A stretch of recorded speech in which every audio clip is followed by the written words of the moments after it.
Thank you very much. So Alberta Deal Generator is a group of angel investors. We're not a fund, but we are a group of angel investors who look at early stage technology deals. And so I have this afternoon a short briefing for you. I've got 6 main points I want to get across, which I believe capture the essence of what's in the mind of the angel investor today, given the economic climate and given the state of deals in Alberta, particularly in the early stage technology area. So I'm going to show a couple of slides on the big picture. Currently, we have, the landscape looks like this. When you're an early stage startup business, you will generally have friends and family money first, followed by angel money, and then later on everything else, VC, IPO, bank financing, etc. So we have in Alberta 2 major groups. Deal Generator is one of them. I'm also a member of another angel group called Venture Alberta, which coexists in Alberta here. The 2 of us together have probably about close to 500 investors who live in and sort of work in this area. There are numerous private funds around as well, and these funds are all focused on not only technology deals but other sorts of deals. So generally speaking, in the big picture, the last 2 years, as everyone well knows, have been very tough.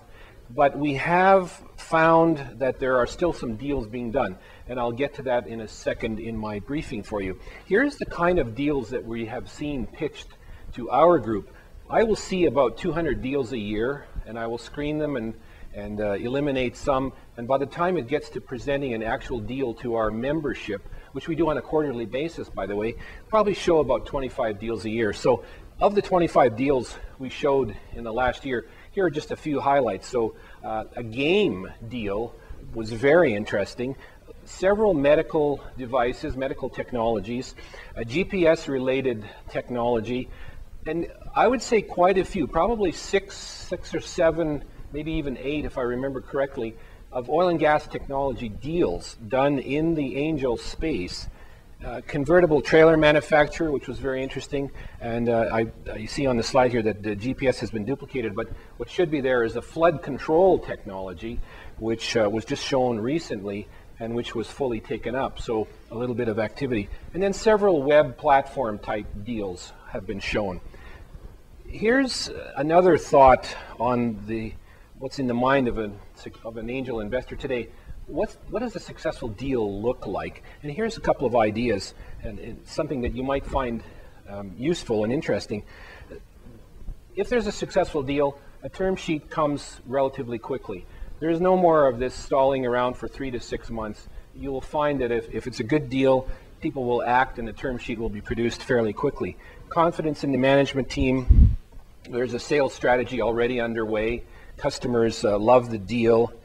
The management team, this is almost classical textbook. The management team looks ahead several moves, and it's obvious from their pitch and their presentation that they are doing that. And they will identify for you, the investor, the holes in the team quickly. Scaling and scalability is well proven, and there may be precedent in the sector that they're in, but definitely the deal looks immediately like it's scalable. And so, and the competition analysis, if done properly, is evident right up front. That's what we see in successful deals. Now, structure of deals, I'll just give a quick point. There are many, many different structures of deals, but my 3 favorite from the last, let's say, year and a half are these 3. The convertible debenture model is quite common. It's interesting, when the music stopped a couple of years ago and things got tougher, people with money, by the way, half of all angels were illiquid and still are, but the other half, while they are liquid, are much more aggressive. And so you're going to find that they'll park capital, but they may not even take your equity. They'll lend you money, and you'll have to invent a convertible debenture structure. And what we found is these 12% 2-year terms, convertible at 20%, are kind of, the norm almost, you could say.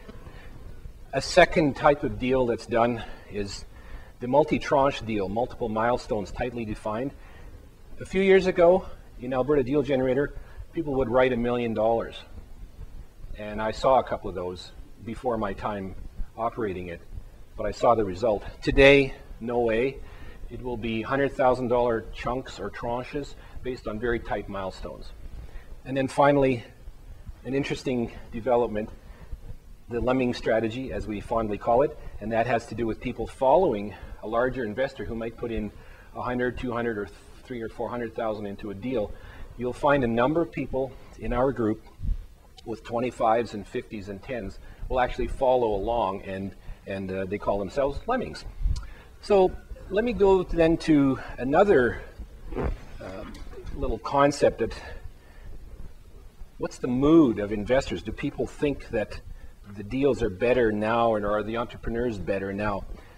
This is what I would say. The volume of deal flow is high. If I can see 200 deals a year in one group in Alberta today, all early stage technology deals, that's pretty interesting. That's not an insignificant number. The tech deals that I see, I believe, are counter-cyclical. I think that when the tough times came in the last couple of years, actually deal flow increased. So the level of creativity actually increased. Not saying that it's necessarily people that lost jobs or moved out of employment into bringing their favorite tech deal forward, but something happened to produce a higher level of creativity and therefore a higher deal flow in early stage technology deals. Interesting. I find that the quality of deals is probably about the same. I don't see that it's dramatically improved, but I see that it certainly has not declined. Entrepreneurs in Alberta typically do need coaching. There's a lot of room for, help in many things. We fondly call it the mad scientist syndrome. There are many people who are married to their technology, but who don't understand the fully, developed kind of business strategy that one needs to have. But we have a boot camping system, and we have a pitch coaching system, and we have ways to bring some knowledge to the mind of the entrepreneur prior to us putting them in front of investors. And I think that's an interesting and good thing. I'll quickly move to a phenomenon that has come about in the last couple of years. The taxpayer is involved, and I find that with the SHRED claims and the IRAP and the AITF and the vouchers program, there are actually very good early stage incentives for people to use in developing and creating some time and some space for them to continue the development of the technology, or to put the business plan together, or to actually study the market conditions a little bit. The vouchers program particularly, very useful for sending people some money in order to properly do some market structuring, market analysis prior to them leaping into the marketplace. And so the taxpayer involvement actually today in Alberta, it's not the tax credit like you see in British Columbia, but it's interesting, and it's pretty challenging to criticize it. I think it's pretty good shape actually. Also in the mind of the angel investor today in Alberta is a new concept that's coming along, and that is that the angel fund concept. Alberta Enterprise Corporation has proposed to us, to the two angel groups, a concept of perhaps a $10 million, they have $100 million to spend on several VC deals, but the point they're making is that it's possible that there will be perhaps a $10 million angel fund developed and available in Alberta in the next 6 to 12 months, which there would be a matching program, and there would have to be some kind of concept like that. But that's new on the horizon, and that's an interesting development. My main belief in why I say it's a good deal coming is that you will find that perhaps a different level of accredited investor will come to the table, probably with 10, 15, or $20,000 or maybe even $5,000 to invest in early stage technology deals, but driven by a fund where they can diversify and not take the risk of putting their 5 or 10 grand into one deal, but into multiple deals. That's what's in the mind of the angel investor today.